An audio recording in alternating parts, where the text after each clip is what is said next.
Bom dia, boa tarde ou boa noite. Eu não sei o horário que você vai escutar esta mensagem, mas o meu desejo é que a graça, a paz e o amor de Jesus Cristo esteja sempre conosco. E eu vou estar sempre perguntando, nesta série de mensagens, você já orou hoje? Não esqueça de orar antes de dormir, não esqueça de orar quando se acordar. Ore. Paulo diz que nós devemos orar sem cessar. Interessante, né? Ele não diz cantar, ele não diz pregar, ele não diz evangelizar sem cessar, que tudo isso é importante. Mas o que ele diz é: orai sem cessar. Orar sem cessar é conversar com Deus constantemente, todos os dias. Todos os dias nós devemos conversar com Deus. A oração é simplesmente conversar com Deus. Nós conversamos com tanta gente, né? E por que não orar? Conversar com Deus, aquele que nos dá paz, aquele que nos dá força. Orar para agradecer, orar para exaltar o nome dele. Não devemos orar somente para pedir, mas principalmente orar para agradecer a Deus e exaltar o nome dele. E devemos orar, incluir muitas coisas na oração, incluir nossos amigos, incluir a nossa família, incluir todas as pessoas em nossas orações. Devemos orar uns pelos outros. Tiago, na carta dele, no capítulo 5, versículo 16, ele diz que devemos orar uns pelos outros. Orar uns pelos outros. E ele diz que a oração de um justo surte efeitos. Ou seja, a oração de um justo pode ter muitos efeitos, bons efeitos, que nós possamos estar sempre com o coração aberto para orar, conversar com o Papai do Céu. E nessa primeira mensagem que eu estou falando sobre oração, eu estou falando que a oração de um justo surte efeito, eu quero dizer que de que maneira nós oramos? Em pé, sentado, deitado ou de joelhos?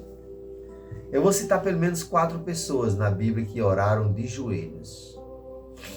Elias orou ali no Monte Carmelo. Daniel orava 3 vezes por dia de joelho para Jerusalém. 3 vezes por dia de joelho. Pedro também orou de joelho. Jesus, ele orou de joelho ali no jardim do Getsêmani. E ele sabia que daqui a pouco ele ia morrer. Ou seja, mesmo sabendo que ia morrer, ia ser entregue, ia ser traído, ia ser crucificado, ia ser humilhado, mas ele orou de joelho, mesmo sabendo que não ia escapar dessa humilhação, mas ele orou de joelho. Mas ele começou a oração dizendo o seguinte: Pai, afasta de mim este cálice, mas que não seja a minha vontade, seja a tua vontade. Olha aí, orou de joelho, mas disse: Pai, seja feita a tua vontade. É uma oração forte, né? E ele orou 3 vezes.